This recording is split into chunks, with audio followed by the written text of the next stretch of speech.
Hey, hey, hey! It's your captain. How you doing?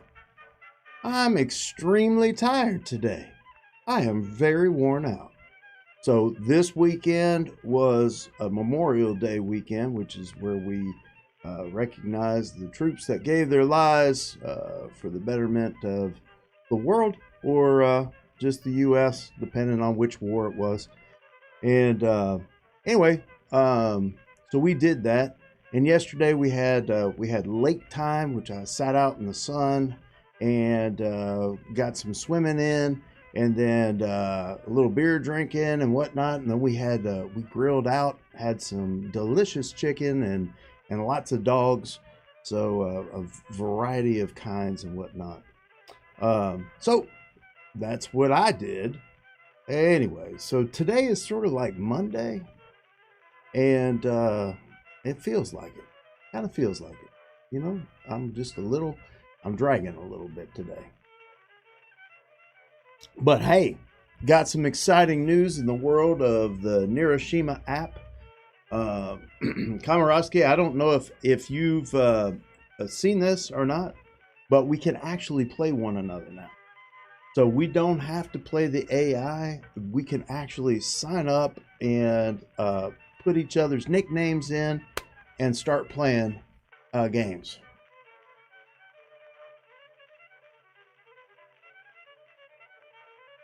Ah, I thought you had the app, Komorowski. Okay.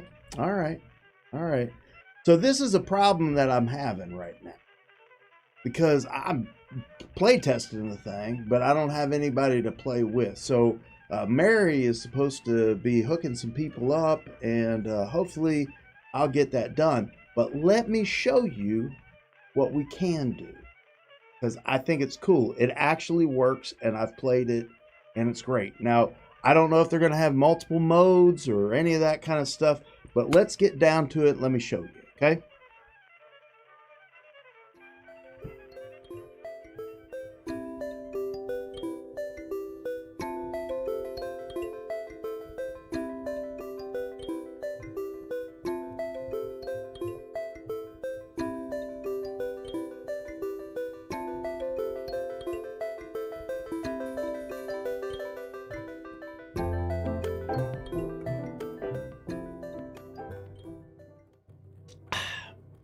So normally in the game, you would just create a game and go for it.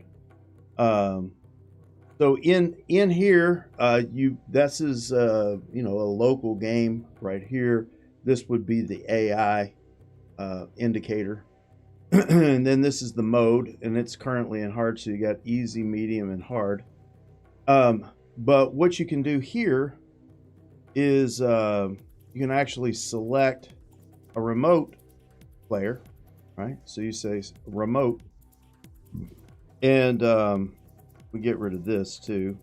That's a remote, right? So we say remote player, and you sign in, and it says right here, logged in as CPT link. So I had to initially log in. So I registered, and it just needed an email and then password, and then you put in your nickname. And so my nickname is CPT Link. So and then we continue with that, and then it asks the nickname of the person you want to play.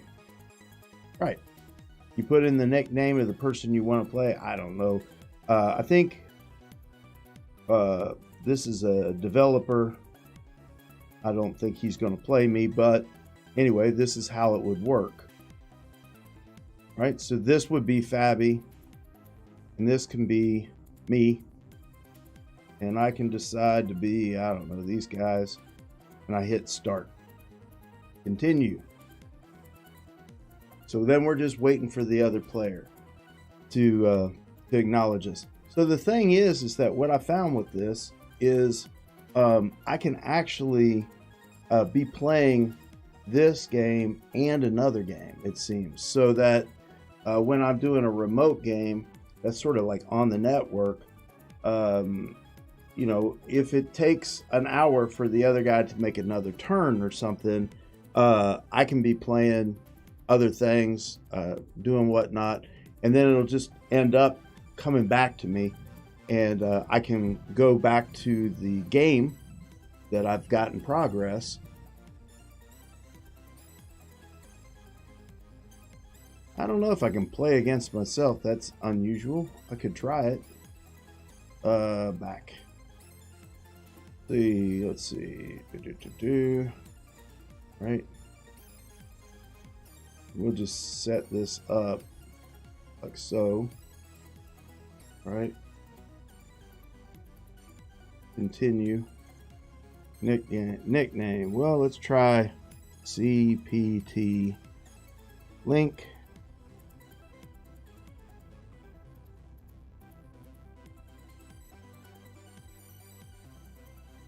Oh, there's Fabby. Boop, boop, boop. Fabby's ready. That's awesome. One player must be local. Oh, close. So one player must be local. I can do this. Right. Start. Continue. There we go.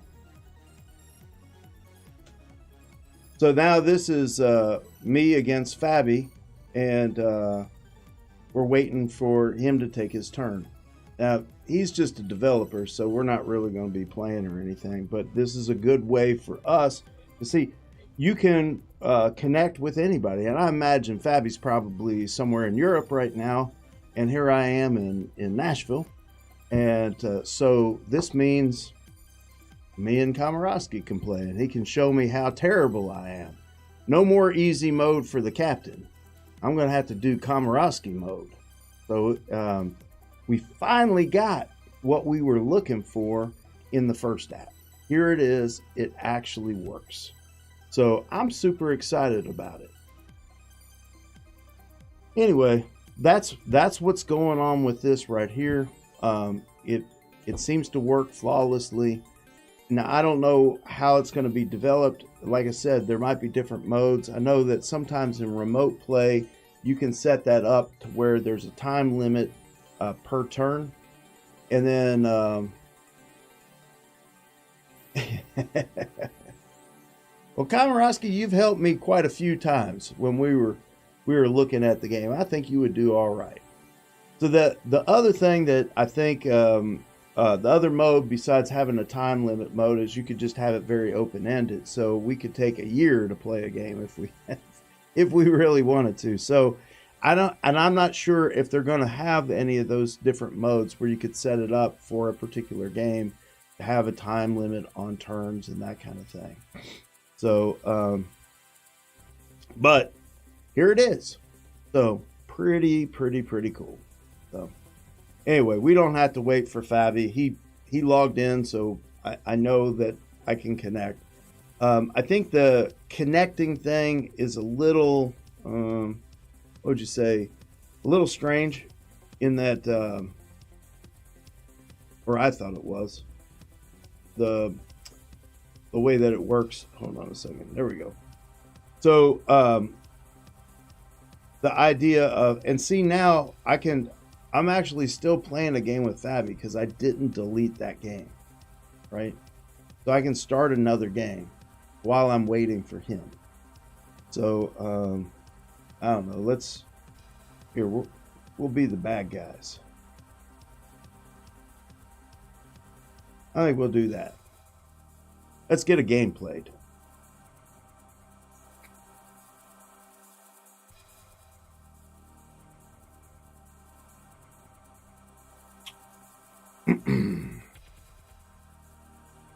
Good ranged attacks there. And he's got the double killer thing. I think I'll go right there.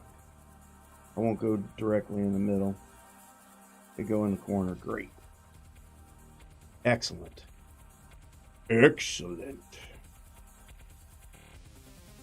We'll go like that, I guess. Yeah, we'll go like that. Seems okay to me.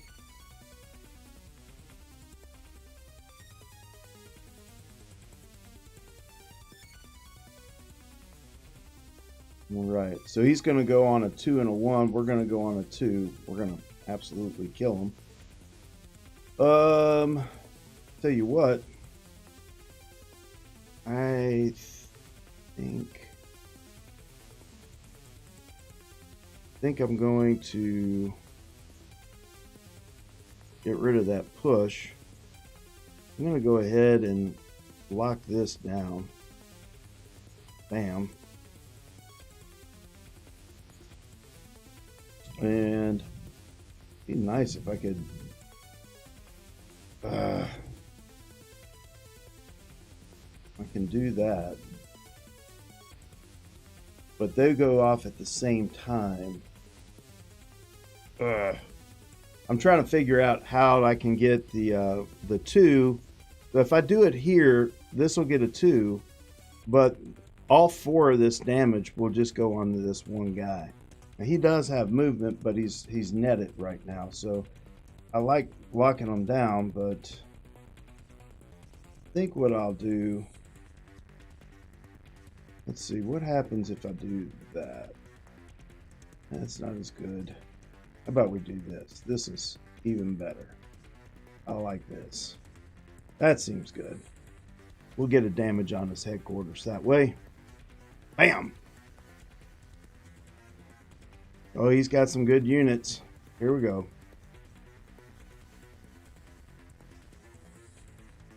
All right. Now we got the clown, and it may explode during the initiative phase, so you can decide to make it explode on a 2, and it inflicts 1 wound to every adjacent friendly or enemy unit, including HQs. So we could put that right here and eventually blow it up, or we could put it over here. Let's see. How do I want to arrange this? This 3 is going to hit us, and then this 2 is going to hit us. I can't get rid of that 2. I can get rid of both of them with this one. All these are melee, so it doesn't help putting it next to that.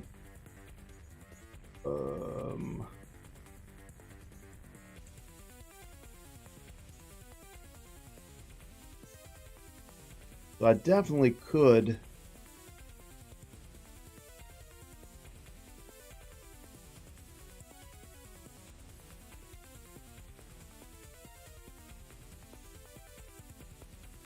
oops, didn't mean to do that. I think what we'll do is we'll get rid of this battle. I'm not going to battle yet, and I'm going to take this guy. I like having him right next to the HQ. That'll give us a path in there. And this guy attacks on a 2. I'm either going to put him here or here.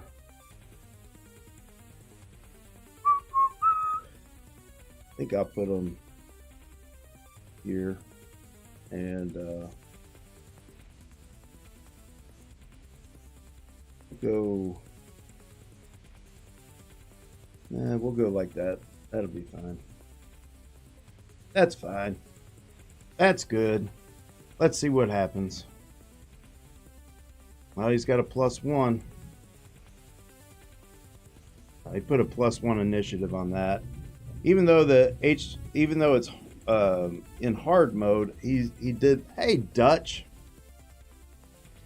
Dutch, we were just talking about how the new app now is allowing us to connect with one another.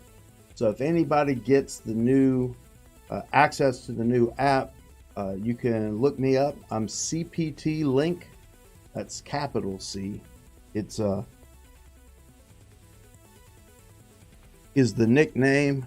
Whoops, I have to type it in the right place. Hold on. Here we go.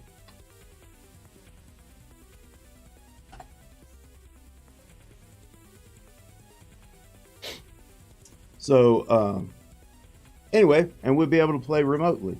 So pretty neat. All right, so now we got some bonus stuff here.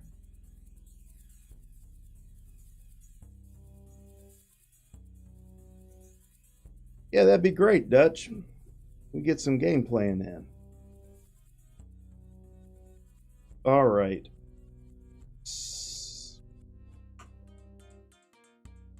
Feel like, oh, thank you, I did it again. This guy goes off on a 3. He's not going to do me a whole lot of good.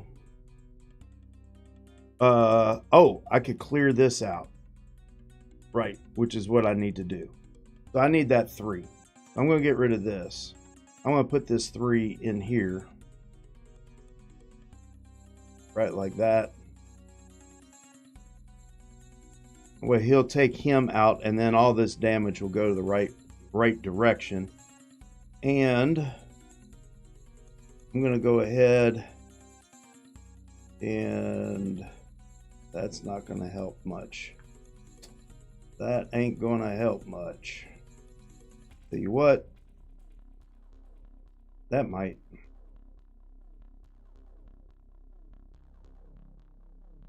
That seems pretty good. All right. Oh, he got rid of a bunch of stuff. All right. Now we got a double tap. Holy cow, we got the double tap. All right. I'm put the double tap on the clown.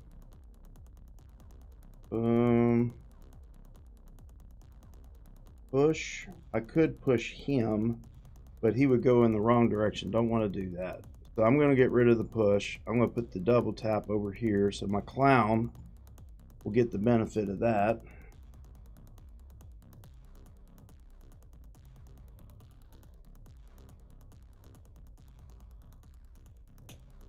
This guy is going to do 2 damage. So I can use the 3 to take him out, which is fine. So we just do like that. That'd be all right. That's helping protect us. We're good. All right. What do you got? Oh, he's got a good one.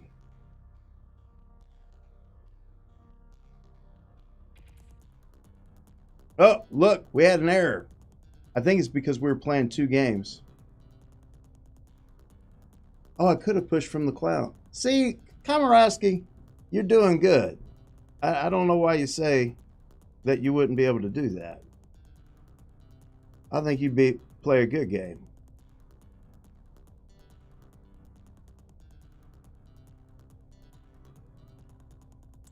What's up, SK4?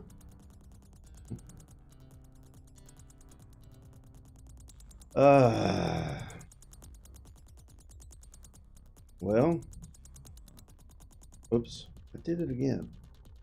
We want this one.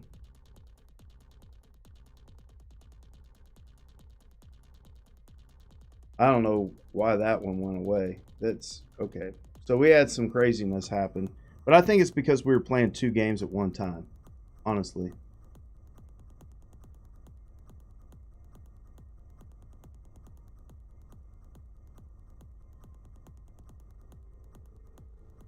Cool. Yeah, it's a good day for chilling. I'll give you that. Good day for chilling. Let's see.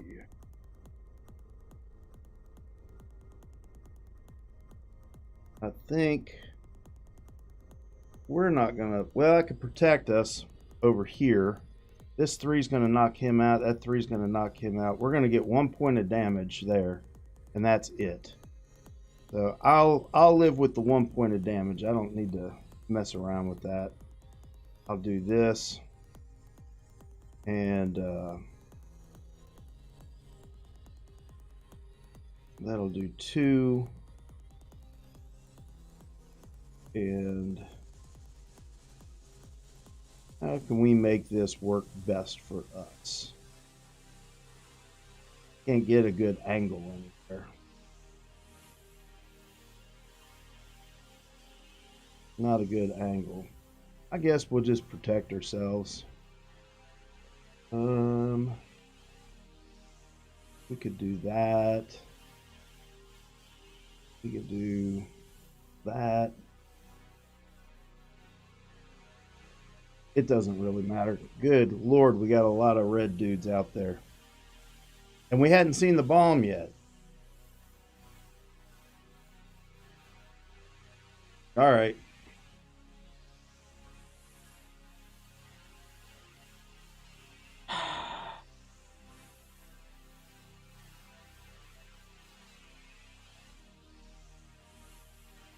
Yeah, he's got nothing worth.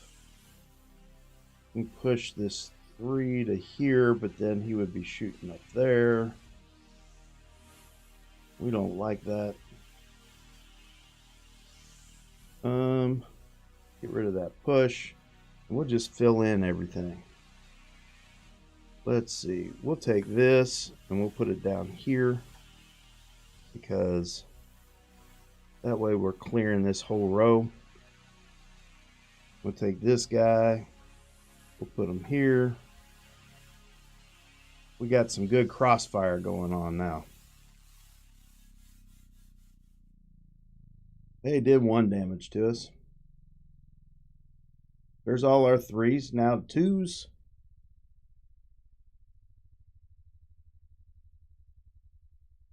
Oh, do I want to explode?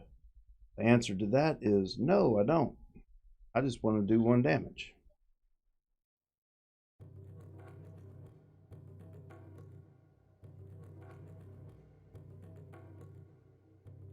Oh, that worked pretty good. And then, do I want to explode? No, I don't. I'll just do another damage. Initiative 0. And here we go. Yeah, I think we got him dead to rights now.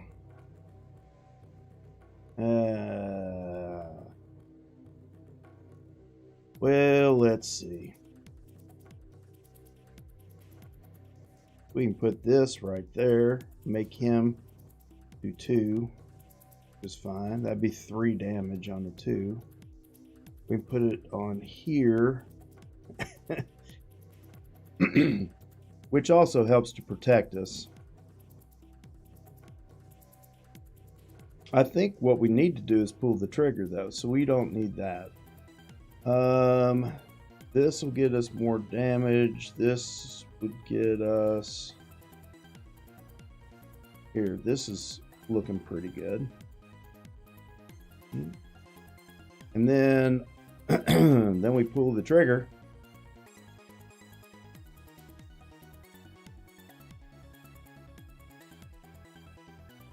No, I don't want to explode. I want to do 2 damage.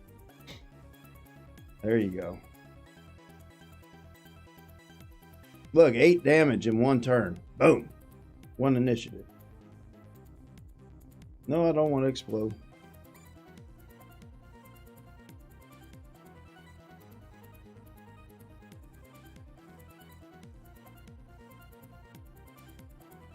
Well, I got the bomb now.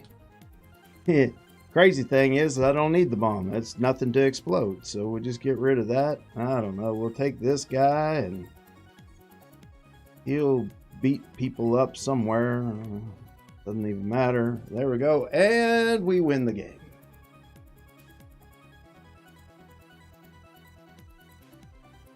Nope.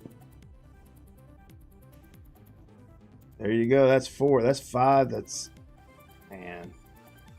That guy is gone.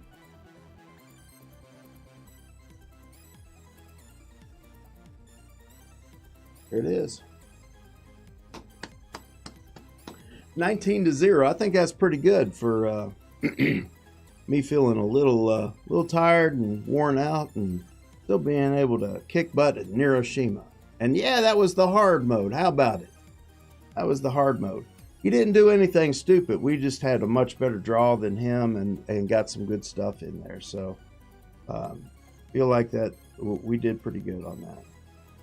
So anyway, so in the future, hopefully, next week we'll be able to actually play the game together.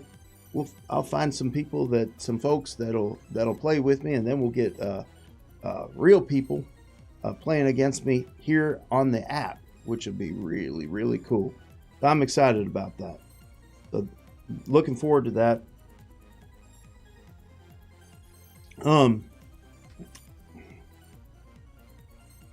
There you go. Oh, Paul's on there.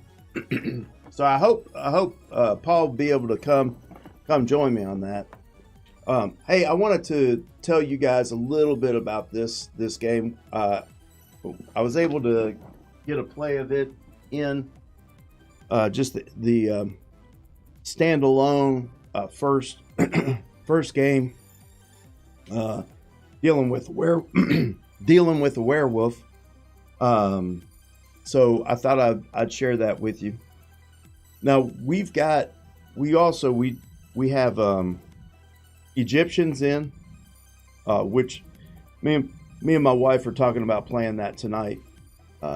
She loves Empires of the North. That's like one of her favorite games. So we're going to be playing Empires of the North, Egyptians tonight is the plan.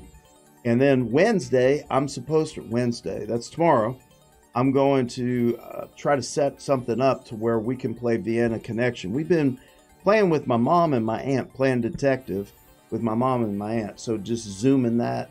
And of course, they've been very COVID protected because they're, older folks.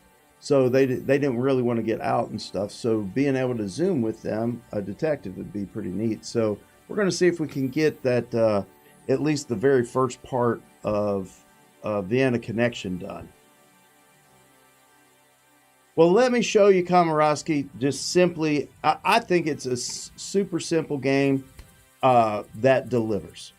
Very few rules, just easy to go. So let me show you that. Let's talk about it. All right.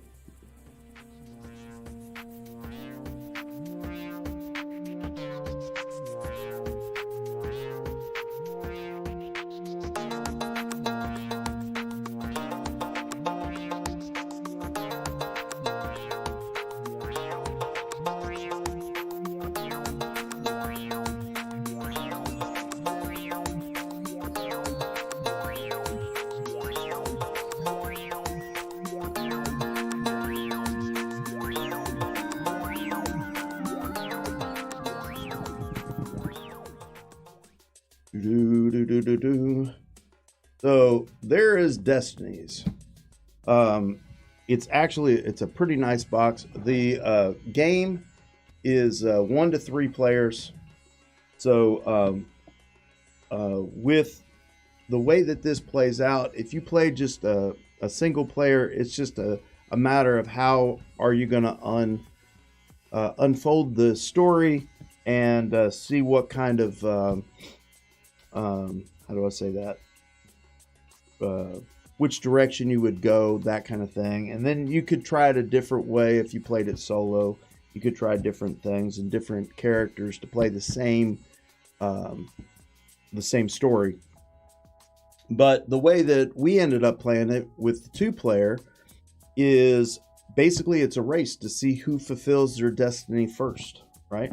So let me show you a little bit about that. The rule book is fantastic. It's really nice and clean. Gives you some information. There's a few things that it didn't really tell us, but I kind of figured out. Nice little box here. The one thing that I will say about this box that I don't like is we've got these little tiny miniatures, which, for me, it's kind of difficult to figure out which one you're supposed to put down. They say, oh, it's the blacksmith. So then you're looking at these little miniatures trying to figure out which one's the blacksmith. So it might be easier after I paint them. But that's those. At least a wash to kind of bring out the contrast in them or something. And some of these are your player characters as well. So that's those. And trying to put them back into the spot that they need to be, it's a little, I don't think I have them in the exact right spot, but it'll work.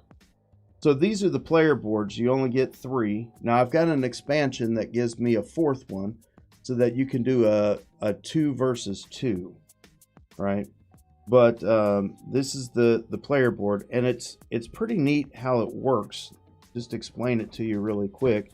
In the setup of your character, basically your character is going to be down here, going to be one of these people, right? You could be the soldier, the nun, the woodsman, the guardian. So different ones for different games, okay? And if you notice, there's 2 of these codes on there that you can scan. Well, one is for this purple, and the other one is for the white, because on the back, just flash it real quick, there's a white and a purple destiny. So if you want to ask somebody about your purple destiny, you would scan this one. If you wanted to ask somebody about your white destiny, you'd scan that. So that's how that works, and you just keep that there. And then you secretly have a little bit of a backstory, and you have 2 different destinies that you could try to fulfill. So you're trying to race to fulfill one of those 2 destinies, and so is everybody else, right? Then the way that this works is you get dice. You get 2 dice that look like that, and you get 3 of these dice, which these dice are, what's that called? When you, they're like effort dice. You like put in extra effort. So this is your normal roll. And then if you wanted to, you could roll 1, 2, or 3 of these, which is giving you extra effort. And here's how that works. When you do the setup of your character, it'll tell you where to put these little markers. And you might have 3 or 4 of them on any given row. So if I wanted to do a blue check, I would roll these 2 dice. I got a 5. This is 5, so that means I had 1 success because I have one of these markers either on 5 or below 5. Now, through the course of play, I could actually bring this one down further, right? And if I bring it down further and I rolled a 5, then I would have 2 successes, right? The other thing that can happen, right, is I get to roll one of these, and that would add to be 7. Well, that's this. So then I would have 2 successes that way. There's another thing that if you roll these dice, there's just 1s, 2s, and 3s on them.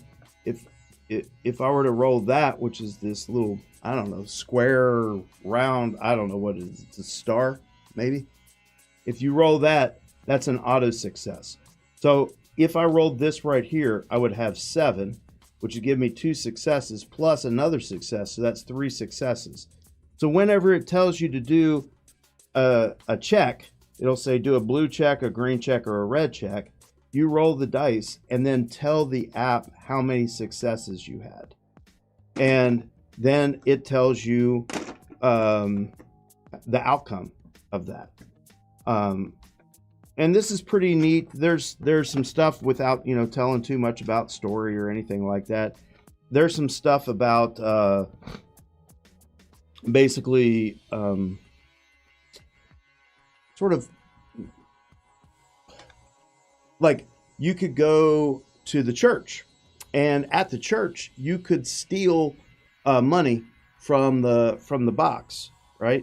Or from the poor box, or you could talk to the priest. You could ask the priest about one of your destinies. You could do all of those things, by the way. And then one of the things you might be able to do is pray. Well, if what you did was steal money from the church, when you go to pray, it may say you feel guilty and you should exhaust one of your extra effort dice. So that way you have 1 less to be able to roll in the future. But let's say you didn't steal and you prayed. Well, it may say, hey, get all 3 of your dice back. It's very cleansing or whatever. You feel really good about yourself. Everything's cool. You have these 3 dice. So then whenever you make a check, you can decide to do that. it keeps track of you and the consequences and all those kind of things, just like the app oops, yeah, just like the app that we have for Robinson Crusoe. So it's pretty cool, pretty cool. So that's the gist of the whole thing. You can get experience markers. If it says you get experience, you can then spend this experience to move your little success things further down. You can get cards that give you things like this horse gives you extra movement, but this one says if you have a red success at 1, if you've put it all the way down, you gain 2 experience. So that means you can move something else down by 2. So if you've made this go all the way down, what you can do is discard the bloody trophy and actually get 2 experience for doing that. All right. So so that's that. And then they all have, this is the cost for them, but they all have ways that you could also sell them as well. So if you got a horse, you could sell it and make some money if you needed money. This one says if you discard it, you can move a red one down for each other item you own. Now, you're limited in items to just 5 items. That's the most you can have. So this would allow you to move a single disc down 4 spots. Now, this is the part where they didn't really talk about it, but that would be a single disc moving down 4 spots. There are other ones that, and this is how we know, there are other ones where it would show 2 separate discs, so you would know that you could move 2 discs down, that kind of thing. There's some money involved in this, not a whole lot, but there's a little bit of money so that you can buy stuff.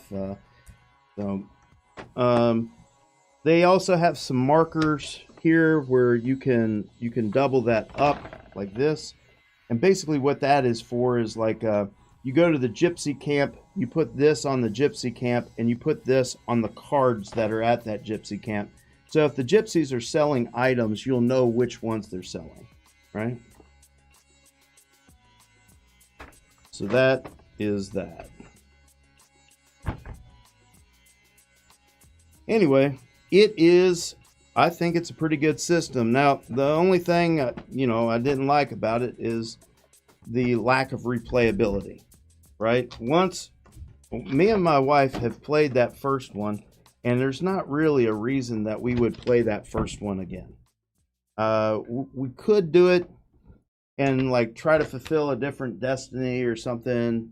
Now that we know what's what, maybe the race would really be on. I don't know. I'm not sure that it would work out very well. I think whoever went first would probably end up winning at that point. But anyway, this game comes with the basic comes with 5 different storylines. Each expansion, which I have 2 of, I think have at least 3 each. So that's 12 different stories.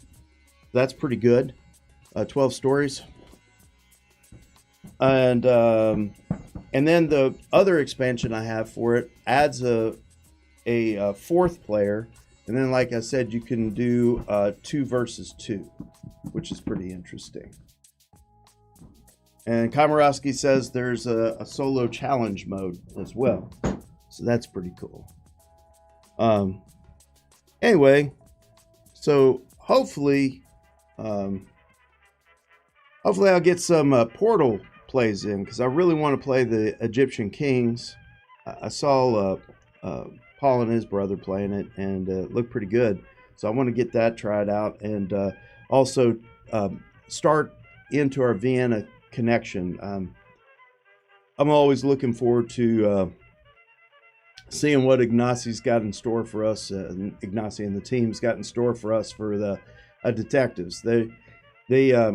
This game here, you lay out the different mats, the different tiles, and as you explore different tiles, it'll tell you to lay out other tiles, that kind of deal, to form the map.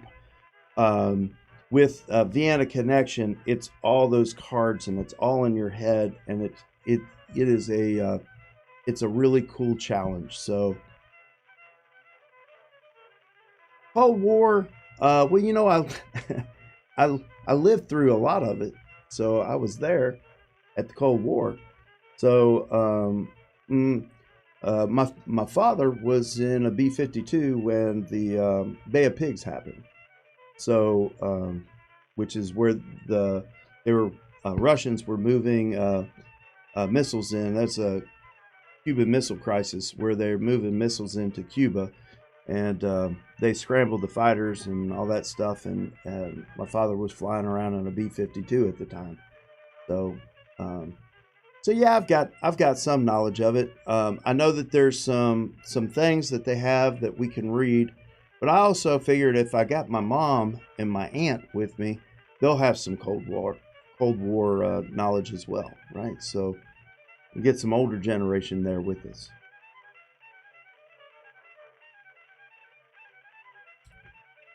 I don't think that's what that means, Paul.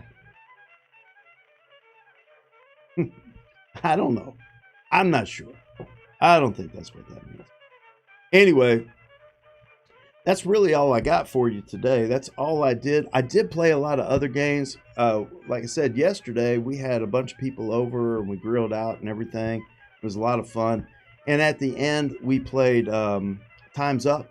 Time's Up is a fantastic game. Now, we only went 3 rounds. We didn't do the 4th round. We didn't do the 4th round where you hide behind the couch and do it, but we did play 3 rounds, and everybody had a great time with it. We had a lady from Africa who was with us, and she didn't know some of the references, but she got into the swing of the game and started memorizing what the answers were and was able to pull it out. So I remember her big one was Lethal Weapon. She really liked that one. So anyway, it was a lot of fun. We played that. And I played some other games. Just kind of went over and played games that I've already played, I've had for a while. It's good to, if you got a game collection, to actually play games that aren't just the new games. Although I spend most of my time playing new games. I like to be able to go back and play games that I like. I want to play smartphone. I want to play Raja's. And like we're gonna play Empires of the North, which is a game that I've played a million times, but now we've got that Egyptian faction, so that's a good excuse for why I want to go back and play that one. So that'll be good. Anyway, that's all I got for y'all. So hey, y'all be good. Have a nice day. Adios.